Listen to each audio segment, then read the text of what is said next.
I have the pleasure of inviting our chief guest, Chairperson, Competition Commission of India, Shri Ashok Kumar Gupta ji, for his keynote address. Shri Gupta ji is an IAS officer having more than 36 years of wide-ranging experience with Government of India and with Government of Tamil Nadu. In the past, Sir has been responsible for matters such as industrial licensing, FDI policy, export procedure, etc., while being associated with other government departments such as Ministry of Defense, Health, Heavy Industries, Shipping, MSME, Commerce and Industry. Over to you, sir, for your guidance. Over to Thank you. Shri Gupta. Yeah. Are you able to hear me? Yes, sir, you're audible. Am I audible? Okay. Yes, sir. Shri Atul Sopri ji, Director General Scope, distinguished panelists and participants, my colleagues and representatives from various esteemed public sector enterprises. A very good afternoon to all of you. Let me also take this opportunity to wish you all a very happy and safe new year. It's a great pleasure to be here at this virtual symposium on competition law organized by Scope. The webinar provides a great opportunity for discussion on competition law and its relevance to public sector enterprises, especially with reference to public procurement. Such interactions play a vital role in creating greater appreciation and understanding of the law among the stakeholders and help them to put into perspective their role in the overall competition ecosystem. Opening up of the economy in 1991 necessitated the Indian markets to gear up to face competition from within and outside. This required putting in place a regulatory architecture to govern the harmful effects arising out of anti-competitive agreements, abusive behavior of dominant undertakings, and regulation of mergers and acquisitions. The benefits of competition in markets are now rarely questioned. We in India have been engaged over the past 3 decades in deregulating the economy and liberalizing policies and procedures in several areas. A review of cross-country literature suggests that there is a positive correlation between GDP growth and level or degree of competition. Many empirical studies of select industries in several OECD countries suggest that competition enhances productivity at industry level, generates more employment, and lowers consumer prices. The Competition Act follows the philosophy of modern competition laws and prohibits anti-competitive agreements, including bid rigging, abuse of dominant position by enterprises, and regulates mergers and acquisitions which cause or are likely to cause an appreciable adverse effect on competition. This law charts a new course which is aligned with the current economic policy thinking by promoting competition than by simply curbing monopolies, which was previously the position under the MRTP Act. Further, CCI, unlike the MRTP Commission, is empowered to impose monetary penalties which may extend up to 10% of the turnover of the enterprises. The law is also unique in statutorily mandating competition advocacy by the Commission with the stakeholders. At the outset, I would like to mention that competition law is agnostic and neutral in its applicability to enterprises and covers public as well as private sectors within its ambit. Thus, the law is applicable to all state-owned enterprises and government departments in respect of their economic activities, barring sovereign functions of the government. Against this backdrop, let me begin by highlighting the role of competition law in public procurement, which constitutes a key economic activity of PSUs and governments, besides having major implications for effectiveness of governance and welfare of citizens. In countries such as ours, where government provision of essential services plays an important role in development, the economic and social significance of public procurement is unquestionable. Public procurement spending triggers a circular investment and income cycle in the economy that also propels job creation, innovation, and economic growth. The range of sectors touched by public procurement is as wide as the needs of the government to properly function and deliver services to its citizens for public infrastructure, healthcare, education, transportation, etc. Thus, efficacious and efficient management of public procurement is a non-negotiable priority for any government in order to act in best interest of its citizens in terms of price, quality, and service delivery. Second, public procurement is an area where public and private spheres interact. For private enterprises, public procurement is often a crucial component of their businesses, having a significant bearing on their scale of operation, commercial success, and competitiveness. Opening and leveling the playing field in public procurement markets can allow opportunities for smaller entities, better ideas, and newer innovations. Given the magnitude of public procurement, which is anywhere between 25% to 30% of GDP in India, even small savings in public procurement expenditure can create significant fiscal space that can be used for financing development priorities.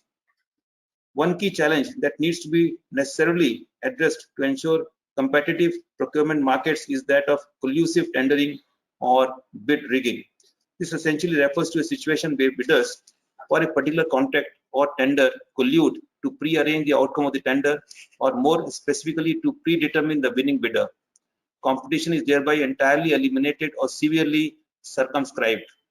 This inflates the procurement cost and deprives the public exchequer of value for money. The CCI follows a twofold approach in combating the menace of bid rigging. Through its enforcement actions, the Commission unearths cartels across several sectors, including public procurement, and penalizes them. On the other hand, by its advocacy efforts, the CCI sensitizes ministries, departments, and PSUs to help them make the procurement process competitive and free of any anti-competitive practices. The Commission has been active on the enforcement front in dealing with cases of collusive bidding. Let me share some insights from over a decade of experience of enforcement of competition law in India. We have learned that bidders can give effect to bid rigging in various ways. Some of the most commonly adopted ways are meeting of minds to submit identical bids, or lowest bid, or cover bids. The competitors may even agree not to bid against each other, or set common norms to calculate prices or terms of bids, or decide winner in advance on rotational basis or on a geographical or customer allocation basis. The members of cartel can even limit entry of any outsider, or agree not to bid or to withdraw a bid from consideration. Although the ways used by different firms to rig bids vary, they all have one thing in common: the bidders agree to eliminate competition so that prices are higher and the public procurer pays more. Having said that, what is equally important to know is that the standard set or the processes followed by public procurers may in certain instances restrict competition or even create conditions conducive for collusion. Unnecessarily rigid eligibility conditions often lead to exclusion of firms, thereby limiting the number of potential participants whose inclusion in a bidding process would enable a more competitive outcome. It has further been observed that since formal rules governing public procurement make communication among rivals easier, they may have unintended consequence of promoting collusion among bidders and therefore reduce rivalry, with detrimental effects on efficiency of the procurement process. Another point I would like to highlight is that the procurement policies of some PSUs permit related parties to participate in the bidding process, which invariably results in defeating the objective of competitive bidding. If such participation is to be allowed, then from the competition standpoint, it becomes imperative for the procuring agencies to ensure that bids submitted by such entities are independently worked out and appropriate firewalls are put in place while participating in the tendering process. Also, small firms have been found to submit bids through common IP addresses besides having common addresses for conducting their businesses. While small players may have to use and share their resources mutually for optimal utilization, however, in doing so, they need to act independently in submitting their bids. Similarly, when it becomes necessary to distribute the works amongst various bidders, PSUs need to ensure that the larger objective of competitive bidding are not stultified, rendering the entire process nugatory. Our public sector has been historically conceived to play a critical role in our economic development, and still, in many sectors, they play critical roles besides commanding market power. In this, it becomes obligatory for PSUs with market power to design the contracts in a competition compliant manner and ensure that the contractual conditions are not unfair, failing which they may potentially subject themselves to rigors of competition law. It would also be useful if a periodic competition assessment of legacy and existing contract is undertaken to identify the aberrations. This would help in taking suitable and corrective steps, making the enterprise competition compliant. While strict enforcement of competition law is key to deter enterprises from vitiating government tenders, the onus to design and implement procurement systems and tender conditions in a way that encourages competition rests with the procuring agencies. In a nutshell, the PSUs need to function keeping in mind the importance of competition in ensuring efficient outcomes. In this regard, competition compliance program can play a very important role in not only generating a culture of compliance, but also in equipping the organizations in avoiding transgression of Competition Act. An effective compliance program, which is regularly updated to meet the emerging and evolving economic regulation, can be a key to successful corporate governance. A well-designed competition compliance program can be of great benefit to all enterprises, irrespective of their size, area of operation, jurisdiction involved, nature of products supplied, or services rendered. It should broadly have the following three main objectives: prevention of infringements, promotion of a culture of compliance, and encouraging good corporate citizenship. I'm happy to share that CCI has come out with a competition compliant manual for guidance of enterprises. The manual contains basic principles of competition law that impact an enterprise relationship with competitors, agents, suppliers, distributors, customers, and other third parties. It also provides guidelines that are designed to help businesses distinguish between permissible conduct and anti-competitive behavior. Let me now talk about several other initiatives on advocacy side, apart from organizing training programs for the procurement personnel of public enterprises. Based on our enforcement experience, we have published rich advocacy tools and booklets to help stakeholders identify warning signals of bid rigging in tendering process. The CCI has designed and published a diagnostic toolkit towards competitive tenders for public procurement officers. This toolkit is intended to equip officers to review their procurement system for competition advocacy, competition efficiency, and take remedial measures if required. We have noted encouraging results of its uses from various stakeholders. I urge you to use this toolkit, which is publicly available on our website. The Commission recognizes the importance of sensitizing procurement officials at the grassroots level and the inherent need of last mile advocacy. Therefore, the Commission introduced State Resource Person Scheme, whereby CCI has appointed resource persons in each state to train state and PSU procurement officials, equip them with fair trade practices, and help them design tenders that are fair to all. You may also avail this mechanism for making procurement process competition compliant, besides addressing bid rigging. Before I conclude, let me apprise you about one more outreach instrument, that is sectoral market studies, which is being increasingly deployed of late by CCI in pursuing its mandate of fostering competition in the markets. Such studies help gain insights into the structure of various sectors of the market and the business practices prevailing therein.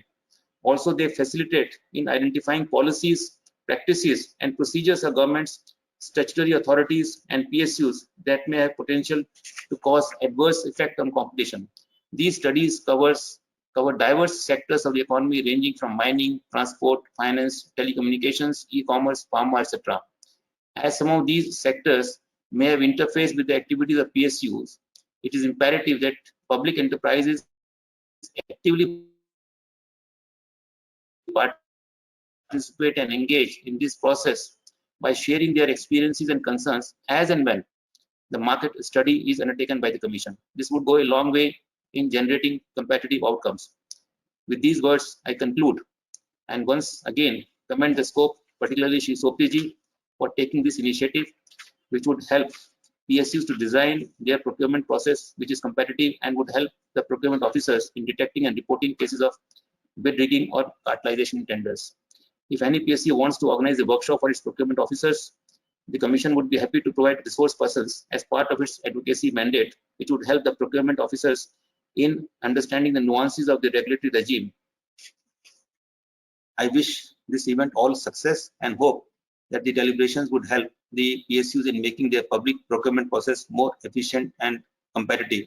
In fact, now I am finding that this is to be followed by a question and answer session. So we'll be happy to respond to the questions. Thank you so much, sir. Thank you. I request all the panelists to please come on the video mode. In the meantime, sir, foremost, thank you for taking out time for us and addressing everyone on the webinar. And so your words and your guidance is indeed very important at this crucial time. And as you said, sir, that now we'll have the interactive session. So while my team is getting ready a list of live callers, I will get the first question to you. Sir, this is regarding, this is an interrelated question, especially I'll start with the pandemic era. The question is, in light of the technological developments and disruptions in the pandemic, what are the key points that PSEs should keep in mind to ensure fairness in trade? See, I mean, we are all aware that COVID-19 has caused disruptions in supply chains, including those of critical healthcare products and other essential commodities and services. So businesses, including PSUs, may need to coordinate certain activities by way of sharing data on stock levels, timings of operations, sharing of distribution network. In fact, we came out with an advisory in April 2020 itself that if you need to coordinate certain activities, then you can go ahead, provided they are efficiency enhancement parameters. But you definitely cannot coordinate on prices. You can coordinate on logistics, you can coordinate on transportation, you can coordinate on stocks, you can coordinate on R&D, etc. The intention is that we should be able to ensure the continued supply and fair distribution of the healthcare products, essential services.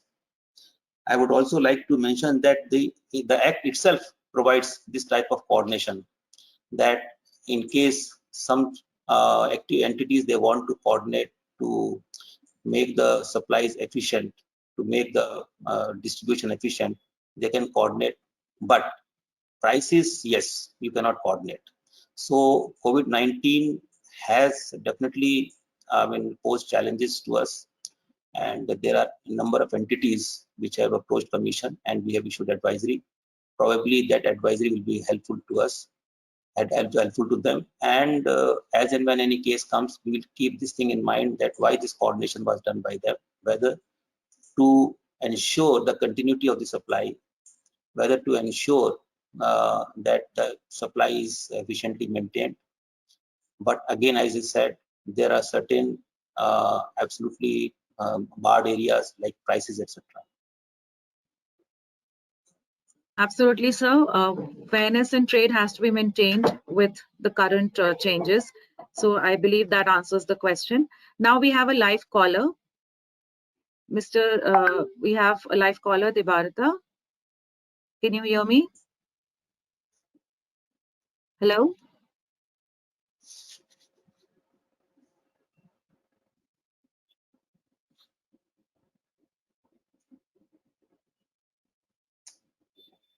Mr. Manta? Sir, I believe there is a connection. Hello. Yes, sir, we are. Hello. Yes, sir, go ahead, ask your question. Yeah, good afternoon, and Mr. Devabhutta Samanta from RITES. And it is a happy new year to all of you as well. This is an interesting discussion. I am from the project management profession, so just a simple questions, maybe just a query, basically curiosity, you can tell me whether the enterprise level project management system using indigenously deployed system being implemented in any PSU, especially I feel either GAIL or NTPC, because I find in today's time, and that too in today's time, enterprise level project management system would be very, very useful when physical limitation is not there, but at the same time, your efficiency of project management will be there. So just a question or query, whether any of you has been implemented such system in your organization. Thank you.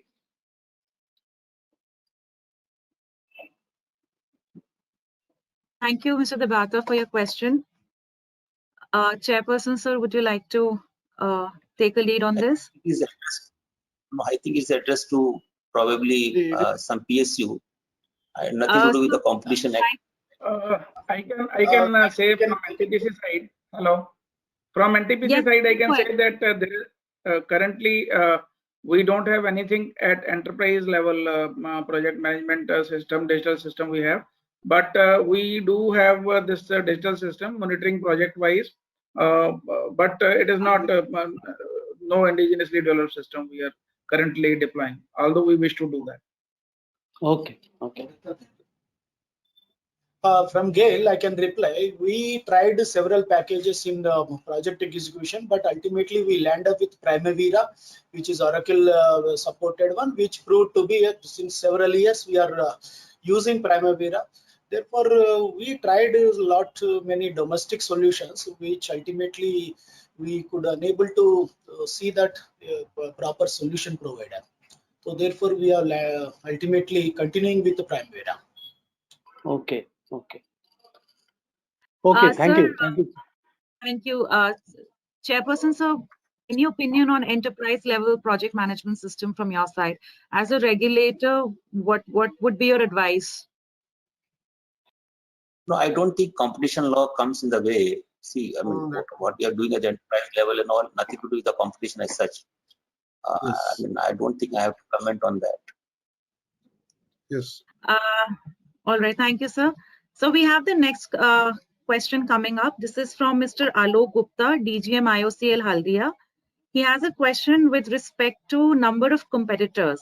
He asks, what number of competitors is considered good in a procurement where there are limited sources in India, even though there are a number of foreign competitors available? And second scenario, where there are good sources in India. So ideally, from a legal perspective, how many competitors are considered good? Yeah, I think this will vary from case to case. I can go on and on because we are all worked in the PSUs and ministries and all. Like if you see the railway procurement, they take RDSO approved vendors.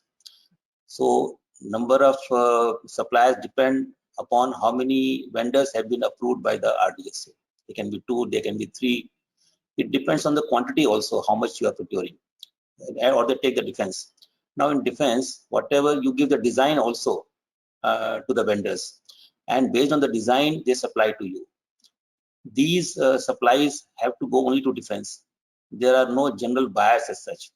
So depending upon the quantity of supply, you develop vendors, 2, 3, 4, because you have to nurture these vendors also. Now suppose you have got that viable quantity of say 100 and you feel, I mean, less than 25, no vendor will come out, then you can have the 4 vendors. Suppose 100 is the requirement for a year, then you can have 4 vendors. But suppose your requirement is only 50 and the viable quantity is only viable quantity is say 50 and your procurement, your buying quantity is 50 and the viable quantity for a vendor is 25, then you cannot sustain more than 2 vendors. So it all depends on your procurement requirement. And but if something is available generally off the shelf in the market, then probably you can have a number of vendors.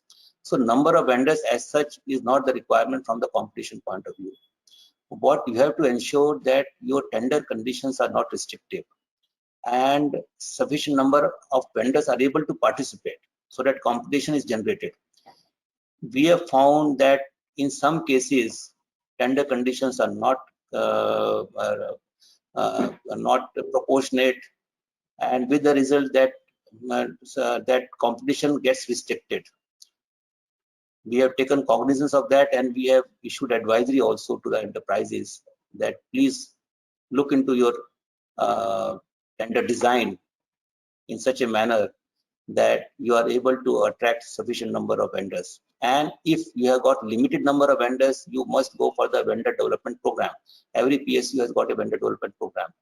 if they know, like from the FCI, we received a case that only 3 vendors are supplying these that tarpaulin for covering those grains in the open. Then we advise them, why don't you go for the vendor development program? Because historically only these 3 people are applying, and who knows, they might be cartelizing also. So it depends. I mean, the procurement official will immediately come to know that the cartelization has taken place. The number of vendors are limited. We can have more number of vendors.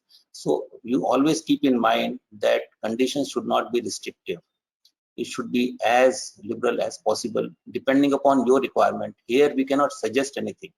We cannot suggest anything that how much conditions should be liberalized, because requirement is from the procurement side. We give total liberty to the procurement officers to design the tender, because the need is theirs. But keep it in mind that conditions should not be restrictive, so that the sufficient number of vendors are attracted. Okay, thank you, sir. Thank you for your advisory on this. And KD can supplement my director, Mr. KD Singh, and Dr. KD Singh can supplement wherever he would like to say anything, because he's closely involved for a long time in the competition law. Can I add a couple of lines to this, sir? Yeah, so in fact, as has been said, that there is no magic number which is good. So it all depends upon the requirement of the PSUs, which they are, because it is not the number. There may be 10 people, but if they are cartelizing, then number is not going to solve a problem. So importantly, the important thing is that whether more than number, important thing is that the bids have been filed in a competitive manner. So that is the benchmark which we also keep in mind. And if I may add on a lighter side, from competition law perspective, 2 bidders are good enough to form an anti-bidding agreement, and we can capture them. okay, thank you, sir. Now we have a live caller, Mr. Singh, Mr. Paramjit Singh. Good afternoon, sir. I'm Paramjit Singh. I'm working in contracts department of NTPC, sir, and I'm handling large value EPC and turnkey contracts of NTPC. Sir, my question is regarding the various government guidelines which have been issued, sir. There have been various guidelines issued by the government of India for promoting Make in India and Atmanirbhar Bharat, and they have been implemented in all CPSCs, including NTPC. So these guidelines are well appreciated, and we also want to promote Make in India. But sir, there are certain tenders where we are also participating in the competitive process. Especially, sir, our renewable energy division, it is participating in competitive tenders. Similarly, sir, BHR is participating in our tenders as a bidder himself. So, sir, in our tenders, we are required to put all these conditions where we are restricting imports from certain countries, and we are also putting restrictions on the domestic competitive bidding up to a certain value. However, sir, these guidelines are not applicable to private companies, and this gives them an edge over us in the pricing factor, sir. Because we all know, sir, there are certain imports which we can get cheaper from other countries, and if we go for DCB, then we have limited number of bidders in India. So it increases our cost inputs, and thus it becomes difficult for us to participate in that competitive tender and win the tender itself, sir. So, sir, my request, first request to CCI, sir, your views and suggestions on this. And sir, if second suggestion is that, sir, we can implement all these suggestions, all these guidelines in the projects which we are doing for ourselves. But in the tenders where we are participating as a bidder, sir, in such cases, sir, we should be advocating with the government of India that PSUs, especially because we are commercial entities, we should be exempted from these guidelines, sir. Thank you, sir.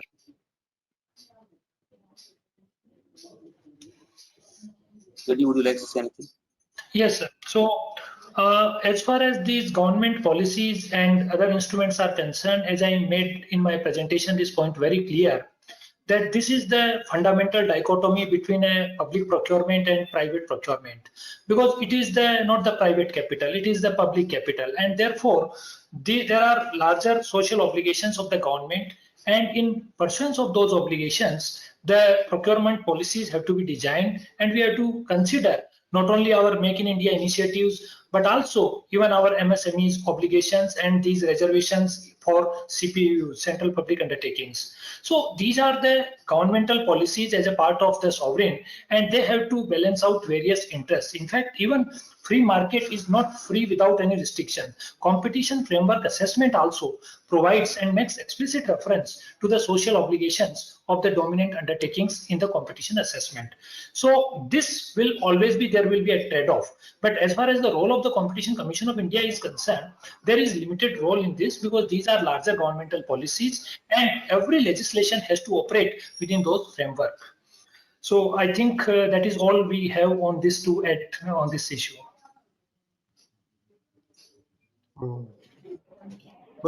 Just to supplement that, Dr. Singh, this particular matter has been referred to us by many Maharatna and Navratna companies to us. Of course, we do agree that as part of the Make in India, we need to give preference to the local companies. But the issue which was recently, one of the Maharatna has approached us, in certain cases, the material is not available in India itself.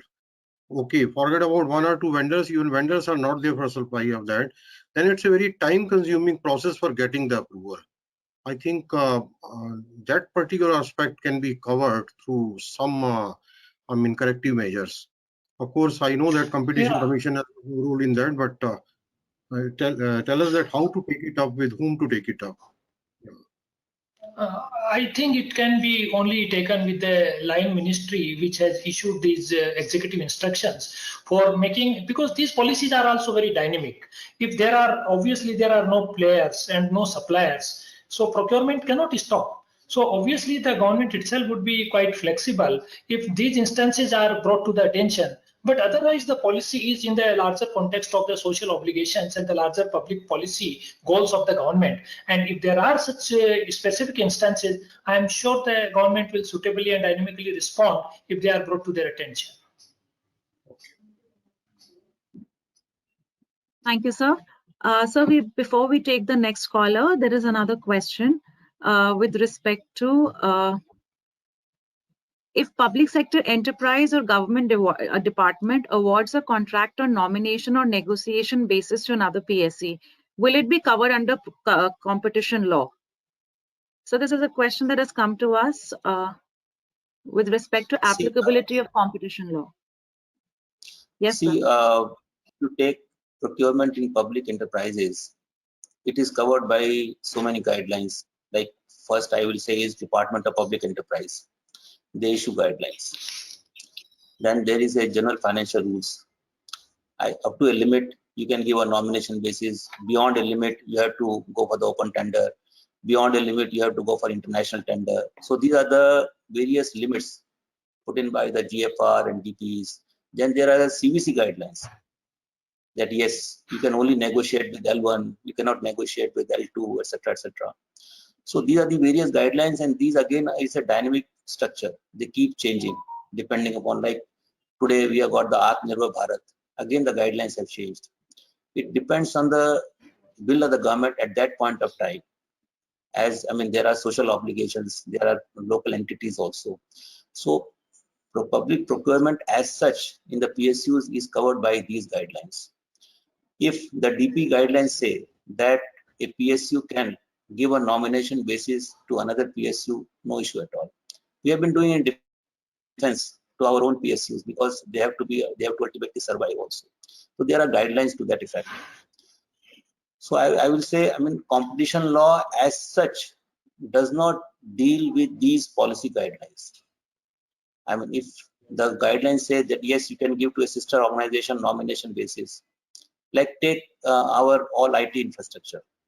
We straight away go to NIC, and NIC goes to the NICSI, their sister organization, and NICSI does the entire work. It's not that we call for the tenders or open bidding, etc., etc. Because we have got NIC is a government body, and then and they appoint NICSI approved vendors, and they get the entire work done. So whatever estimate they give, we approve that. So there is a certain comfort with certain government bodies. Like when I'll give another example, like we have taken this building of NBCC, and while they gave the building to us, the entire interior or decorations was done by a NBCC approved agency. because they are better aware of how to get the entire work done. It is not that we are called for the tenders or bidding, etc., etc. So sometimes because of certain efficiency parameters, you take certain decisions. Yes, let's give to this PSU or to the PSU code agency, etc. So there is nothing wrong in that as such, but it has to be covered by some guidelines somewhere, and PSUs know very well where they can give. A number of items we give on proprietary basis, we purchase on proprietary basis. If we want, say for example, you have purchased certain thing from the PSU. Say I'm just giving an example, say generator. Now you want another generator. You can't have too many brands of the generators also. So second or third or fourth, probably you would like to go for the same type of brand. So there we issue a proprietary certificate. Yes, let's purchase. Suppose you have got 10 ACs, you want another 5 ACs. You can't have one Volta, another company and all, because maintenance will be difficult. So you say from the efficiency point of view, let's give to this because it is working well. You take a conscious decision and go ahead, and there is a particular format also, proprietary certificate. So there are various ways of dealing with the procurement. If it's a small procurement, immediately give a nomination basis, because there's no point in calling for the bid, etc. So it depends on the situation actually. KD, anything you would like to add? Yes, sir. In fact, I just want to add that competitive bidding is not the only mode of procurement which is competition compliance, because there may be certain exigency and expediency which may warrant procurement through nomination or through negotiation. So first and foremost, we must disabuse ourselves from this notion that competitive bidding is the only mode of procurement which is known to law and that is competition law compliant. That is not the case. It all depends. Now, what is important is that the procurement process must have fair play in action. Now, for example, if there is a dominant PSUs and they have to procure, let us take the example of NTPC, because it is dominant across value chains. Now, if NTPC procures on nomination basis something without calling for tenders, that per se cannot be said to be anti-competitive. Now, the act itself, I was referring to various social obligations and others. So if one of the obligations which the government as a public policy has put to procure through nomination basis from another PSU or from MSMEs, then that itself will be good enough response to any antitrust inquiry. So that is the whole point. The procurement process must have fair play in action. That is the mantra. Rest are the different modes. Thank you. Okay, thank you, Chairperson sir, and thank you, Singh sir, for making it so crystal clear. I'm sure clarity has been received. Now we have a live caller, Mr. Robin Das. Mr. Das, yeah, good afternoon. Yeah, please go ahead, sir. Good afternoon, and wish you all a very happy new year.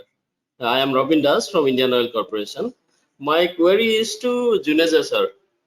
Sir, you have mentioned in your presentation that instead of pre-bid meeting, you invite pre-NIT meeting, which is an exception, I believe. My query is, how do you select vendors for a particular tender for pre-NIT meeting? Is that all? May I respond? Yeah, yes, sir. You have actually your query I am replying, but you have wrongly got my presentation. I did not say that we do pre-NIT instead of pre-bid. I said we do pre-NIT as well as pre-bid. Pre-NIT we have started with reference to the first question which was put to Chairman Sir of CCI. Basically, in order to assess the market, what are the technical solutions available to our requirement, and how many vendors are there. So in order to shortlist the vendor, what we do is 6 months in advance or 1 year in advance, we are publicizing on our website what are the tenders which are likely to come in 6 months from now or 1 year from now. So after seeing those website, our expected tenders, many of the vendors are in touch with us. And also we have a vendor interface. We keep calling vendors to tell us the new technologies which are available in the around the globe and educate us on that. So we do pre-NIT meetings. based on the responses which are received on our website, based on when we expected tenders which we are publishing on our website, and also based on our assessment of the market and our interface with the various players in the market. So pre-NIT meeting is with a view to know the technologies available in the market, to design our QR in such a way that we get more and more competition. So this is also clarifying your first question, in which you were saying we have to first assess market, that for our kind of product, what kind of players are available and how should we design our QR in such a way that we get maximum competition. And we definitely have pre-bid conference. It is not replacing pre-bid conference. After we issue the bids, then we call all the prospective bidders and we have a pre-bid conference with them in order to clarify to them what are the basically whatever queries they have on our technical specifications or on our bid documents. Okay, thank you. I will just add, I think Yes, my defense experience. In defense, suppose you want to purchase an artillery. So you have got a requirement, say main two requirements.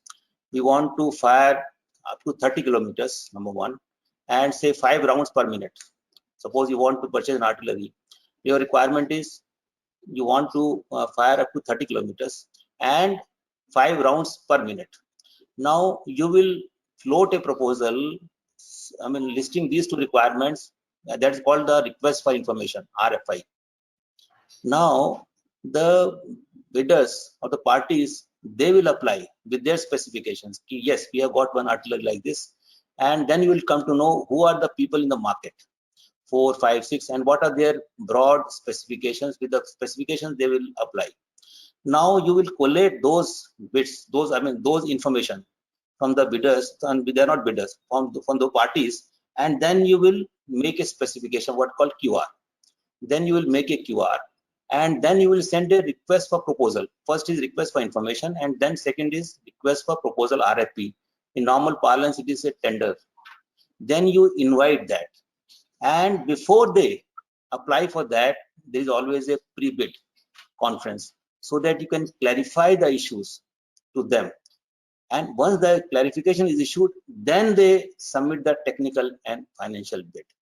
So you get the sense of the market, you finalize your QRs, then you invite the bids, and before they submit, you issue the clarifications.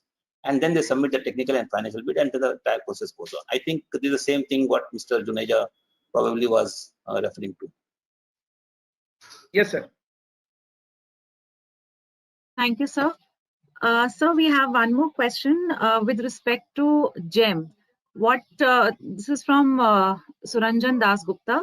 He's asking, in view of the thrust on procurement through GEM, whether the issue of sufficient competition is automatically taken care of.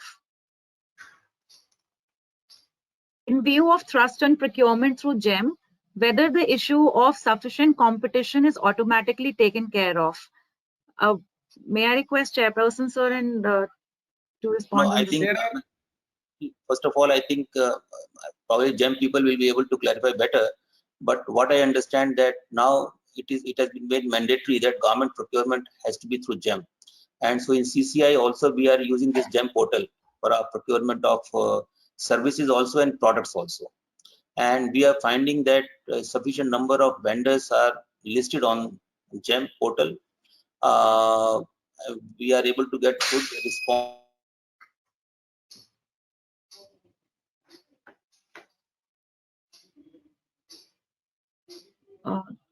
Sir? Sir, you are muted. Sir, I think there is some connectivity problem at his end. Dr. Singh, would you like to supplement what? Can I reply with respect to GEM a couple of lines? Yeah, please go ahead, sir. Basically, my experience with GEM has been that for the items which are already listed on GEM, there are sufficient numbers of vendors for those items which are already existing on GEM portal. But GEM is not stopping there. GEM is now trying to force their way. I'm using very harsh words, but they are trying to say that for all kind of procurement, you should try to come on GEM. Basically, now it is sort of they are trying to make it a tendering portal. So they are saying that you can make a custom bid on GEM portal. So you bid your requirement on GEM portal, and also you tell the probable vendors to register themselves on GEM. So now the thrust is becoming to convert GEM. Earlier it was a e-marketplace. So in e-marketplace there are pre-listed vendors for a particular item who can participate, and for the existing items there are sufficient number of vendors that as the Competition Commission chairman was also mentioning. But now GEM is going one step ahead, and they are saying that you have to make a custom bid on GEM and ask all your vendors to register on GEM, and then you should tender only through GEM. So that is where actually it is becoming time consuming, and there are certain problems we are facing. So very good point you have mentioned, Mr. Juneja, and lot of issues which are being referred to us with respect to GEM. And I think during the coming months, we will have the webinar with the GEM authorities, and I will request all the participants to send the questions and queries in advance, because this is a very important issue which is being raised by many of the member organizations of the school. There we will take up. And thanks, Mr. Juneja, for coming forward and responding to the query. Dr. Singh, will you like to add something, or? The only thing from our regulatory perspective, I would add that, of course, whether the number of participants is high, or that is something which perhaps GEM can more respond. But CCI has entered into an MOU with GEM, and thereby we are developing softwares so that if there are cartelization which are taking place on the GEM platform, so through those signaling and coding, they can be detected and thereby can be reported to the commission. So we are also keeping a close eye on the GEM platform, because it should not end up in creating a platform for cartelization amongst the bidders. Thank you, sir. We are having too many questions coming our way, but we'll keep it short and simple. Now we'll take the last question. This is, in fact, I would make it two very simple questions, one for CCI and one for the PSUs. We'll go with the CCI question first with respect to what is your international experience with respect to competition laws in other countries? And now I must say that our competition regime, which was enacted in the year 2002, and we had the advantage of late mover advantage. So our competition law is drawn on the best global practices of Europe. So all the three key parameters of anti-competitive agreements: abuse of market power by dominant undertakings, and regulation of merchants and acquisitions. Share my webcam. So this entire statutory framework is quite robust and is based on the best global templates in this regard. Thank you, sir. We have Chairperson, sir, with us again. Welcome, sir. Welcome back, sir. Can you tell me the question, please? Yes, sir. Yes, sir. I will repeat the question. Sir, can we have your audio, please? No, sir, you're not audible, sir. Chairperson, sir, you're not audible. No, sir.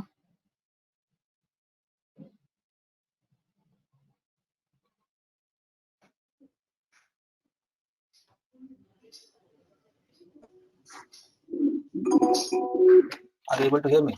Yes, sir. Now you're audible. Now, sir, it's okay. Now it's okay. Can you just please tell me the question? Sure, sir. So the question is with respect to what is the experience with respect to competition law in other countries? I think my experience is that Competition Commission of India is still a very young body. We have completed only 11 years so far. But in these 11 years, we have covered a gamut of issues, and I will say that how our working is different, or what difference we are finding in our working as compared to other jurisdiction. The main difference I will say is the legacy issues, PSUs. So it's a very important question from that point of view. Our PSUs are involved in commercial activities. They are government entities, but at the same time they are also involved in commercial activities. And but I mean, a number of PSUs are coming out of those commercial activities, like disinvestment is taking place, but still a number of PSUs are there which are dominant in their own areas.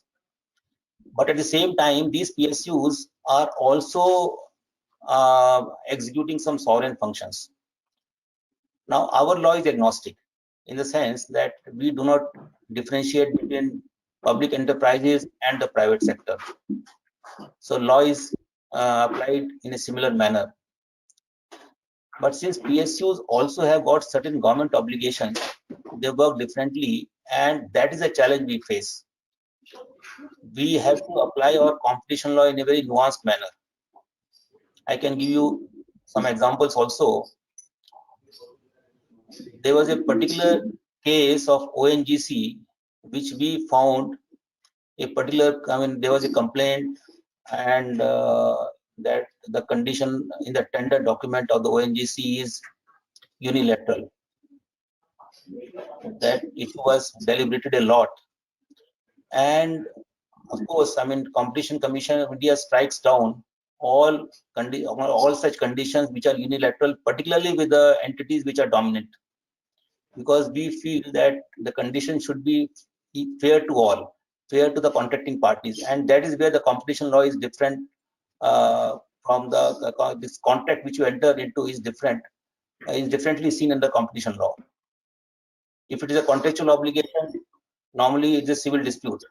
But if the entity is dominant, we also see that dominant entity is not imposing unfair conditions to the contract. You can always say, yes, we have entered into a contract. But if you are a dominant entity, then we also see that whether all the conditions which you have entered into with the contractor are fair or not. It cannot be unilateral. In that case, we found one condition to be unilateral.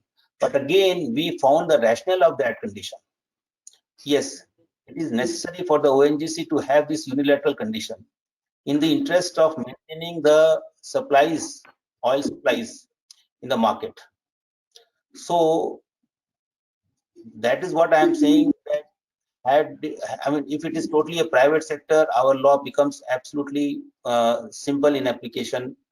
But PSUs, we have to deal slightly differently, not in terms of competition landscape, but how they operate those conditions. But as gradually they are moving more and more towards commercial entities, becoming commercial entities, they have also to keep revising those conditions. So that is what I am finding, that we are still in a transition phase, and our PSUs need to be cognizant of this fact that unilateral contract cannot be imposed unless there is some rationale for that, and that rationale has to be justified from the point of view of sovereign functions.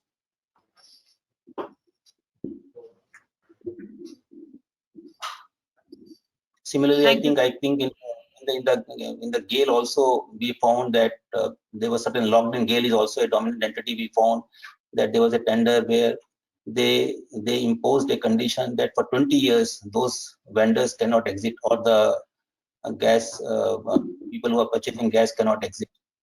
So this, again, the case came before us. We found that 20 years is too long a condition to lock in those gas purchasers, and we then interacted with the GAIL, and we advised them that it is better that if you put a condition that after 5 years, because the conditions may change, they may not find it viable to continue for such a long time. It is better that you have some exit clause. And they also reviewed the entire procedure and found and introduced an exit clause in the contract that after 5 years the gas purchaser can exit. So this is how sometimes we find that if we found that 20 years condition imposing on the gas purchaser is I think too restrictive. to unilateral. So they modified their contract agreement with the gas suppliers, and that is how we have done the market correction in that sense. Thank you, sir. Thank you for sharing the episode so candidly. And I'm certain that a lot of participants have benefited from the open discussions and interactions we've had today. So though we have many more questions coming up, but due to paucity of time, we will pause here, and we would like to take these questions further offline. We can take it up with Competition Commission and other speakers separately. So participants do keep sharing your questions with us, and we'll take it up as and when we can. So now, after such a fruitful interaction, may I invite Shri A.K. Tiwari, Chief Director Finance GAIL and Executive Board Member Scope, for his concluding remarks. Sir has rich and wide experience of over 3 decades of working in various power, oil and gas city gas distribution sectors, and has steered many prestigious projects for the company. Over to you, Tiwari, sir. Thank you, Samriddhi. Good afternoon and Happy New Year to all of you. And I am really feeling enriched with the knowledge shared by various presentation, as well as the colleagues, Mr. K.D. Singh and Chairperson from Competition Commission. Various insights I got it. So first of all, I am thankful to Atul Sopti ji, and good effort is being done by Scope in terms of the capability building, and various new areas of discussions is being organized by Scope. So thank you very much, Sopti Saab, and this is a very, very good initiatives has been taken, and this is one of the means PSU's call, we can say, that is being discussed today for this webinar. So thank you very much, and we have been enriched with so many areas. If I go with the presentation done by Mr. Juneja, very nice presentation, and IT initiatives has been taken. I was in NTPC also for about 9 years, so I can connect with the NTPC working, and I'm happy to note that 100% online payment is being done of the contractors and vendors. So it's a compliment to you. Besides that, the centralization of the procurement, as well as the safety, is one of the area which NTPC is taking their tenders, and IT initiatives, which are one of the important things. One important area which Juneja Sahab has shared is the pre-NIT, and this is one of the good culture to know the market and to assess the market of the prospective vendors. So good initiatives has been taken by NTPC.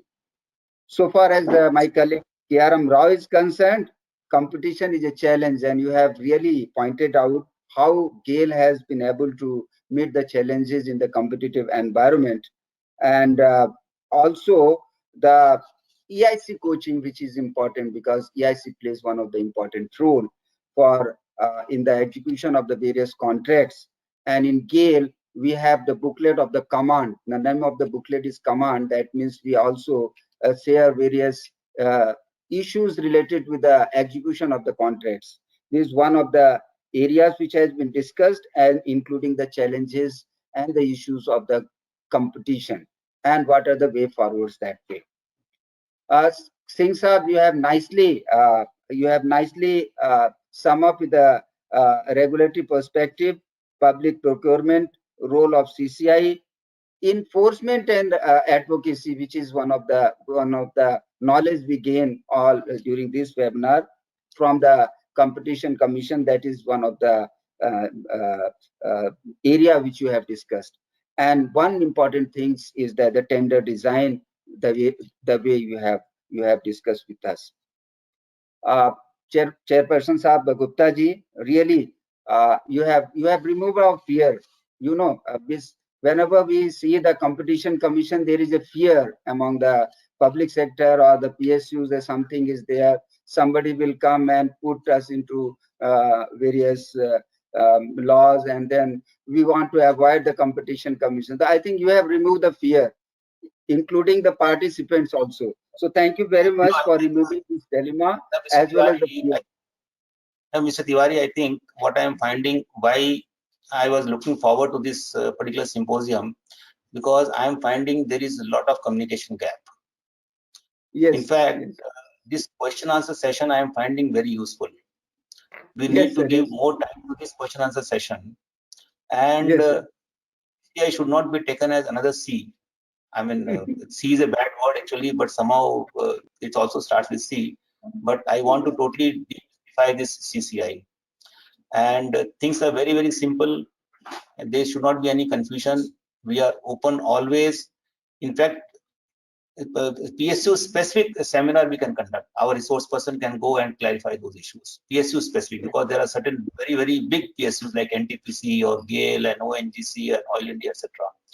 I think it may be a good idea that they organize for their procurement officials, and our resource person will go and clarify those issues. Because I feel that if advocacy is there, then we will get less of cases. It's important that our procurement officials should know we have to nip the evil in the bud itself. Yeah. So thank you, sir. Thank you. Good, Yeah. good, very Thank you, sir. Because the word CCI again starts with the initial letter C, so that is the fear among the PSUs. But thank you very much. You have come up with a training, compliance program, guidance, as well as the sectoral market study which are there. So thank you very much, and you have nicely given the perspective of the Competition Commission of India, and we are enriched. Now, the question answer which was there is I enjoyed, and we learned many things.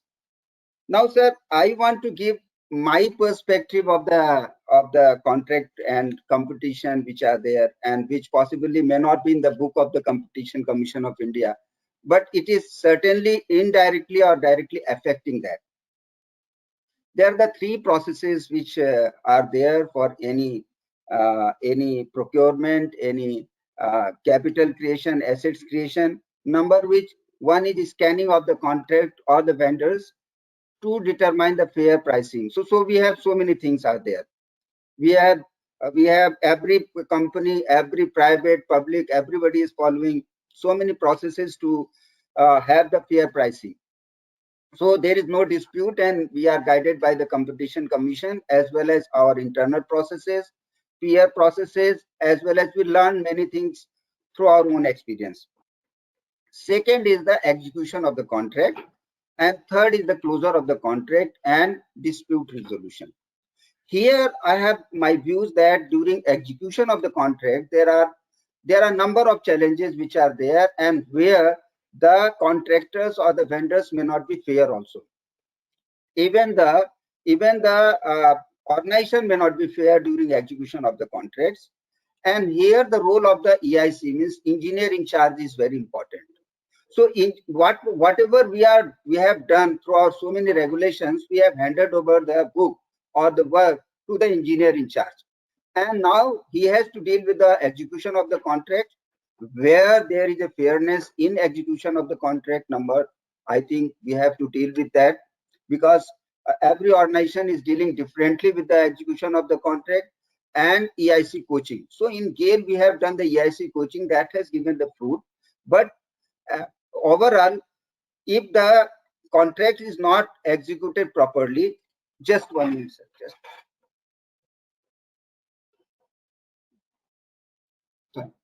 If the contract is not executed properly, and then there is a chance of extra work, escalation, and so many other things are there, and that resulted into the dispute, because engineer in charge, how he deals with the contract is very important. And then the dispute comes during the closure of the contracts. My experience with the public sector, including the NTPC and the GAIL, is there. We take long time to close the contract. So ultimately, the contractors are fed up. Whenever he is putting the contract price, he is escalating, he is trying to get more and more. So that is also one of the important things. Though we have dispute resolution, samadhan, one-to-one interaction, and so many other things are there, but my view, my experience says that it is not fair. as we have tried to make fair for securing the contract, possibly execution of the contracts, closure of the contracts, and dispute resolution which are there. I think some regulation are required and some check and balances in the public sector or PSUs are required. I can't say whether the Competition Commission of India will do or somebody else will do, but some regulations are required, some time frame has to be there for closure of the contracts as well as the dispute resolution. Third is that my one more important things I have experienced is the estimate preparation. I means whenever I close the deal with the during our board or whatever the value contracts, every time we discuss about the estimate. Estimate is one of the fundamental things where we are either feeling cool or angry with our procurement officer. Means if the below estimate is there, then okay, badhiya hai, sab everything is fine. But if 10% more is there, we have number of questions. So I have my fundamental question on the estimate preparation. Possibly, I think there cannot be any regulation or rules, but through this webinar, I want to convey the message that estimate preparation should be done very judiciously. It should not be that it should be very low or it should be very high. It should be just realistic. We should not only be dependent on the budgetary quotation, because when the OEM we are procuring through proprietary or some OEM procurement is there, then there is a reduction in the price or above the price is also there. So estimate preparation is also one of the important thing. Possibly this seminar or we can have different discussion, and we have certain rules framed in GAIL. I think it can be shared in some of the another seminars for EIC coaching, for vendor development, for estimate preparation, closure of the contracts, samadhan, and so many other things are there, because ultimately contractor loses his patience at the time of final bill, and then he is frustrated. He is putting more means price in the next bid, and possibly our cost of procurement goes, or cost of execution goes more and more with these things. So I think a thought I am giving to the our participants as well as the colleagues, that we can discuss on these areas for having this clause. Sir, you have told about the some exit clause for purchase of the gas. Yes, it's true that we wanted to have 20 years secured contracts with the customers, but we are backed by our procurement for 20-25 years from the source, from the US and other Qatar Gas and others are there. So there is no competition commission. Means we are not in a position to means off the contract and reduce the contract timing. But this was a commercial discussion, and with the perspective of the Indian context, as well as in order to take care of the customers, we have done it. But we have a vicious circle to do this type of contracts. Anyway, these are the revolutionary matters. We are learning also not to enter into the purchase contract for 20 years or 25 years, because that was the mistake, or you can say that was the decision taken earlier also.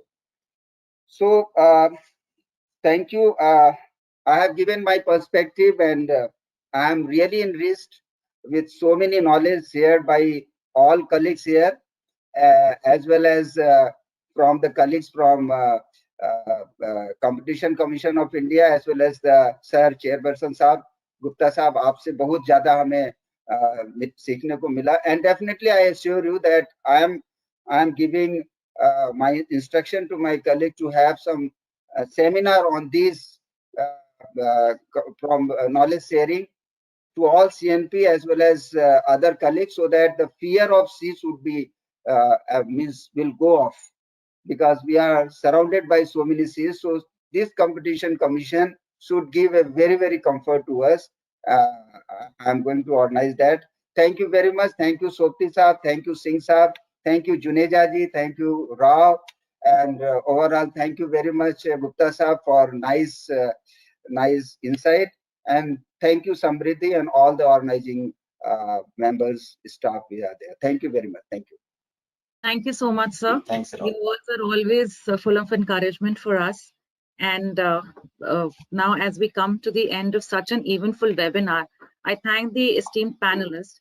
The webinar has been very enlightening, and I am certain all of us have many important takeaways today.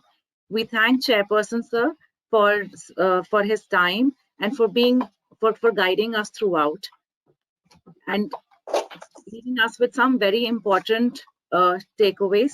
And most of all, I would say your ease of accessibility would certainly remove the fear of the Commission and make the interactions between the Commission and PSCs more effective.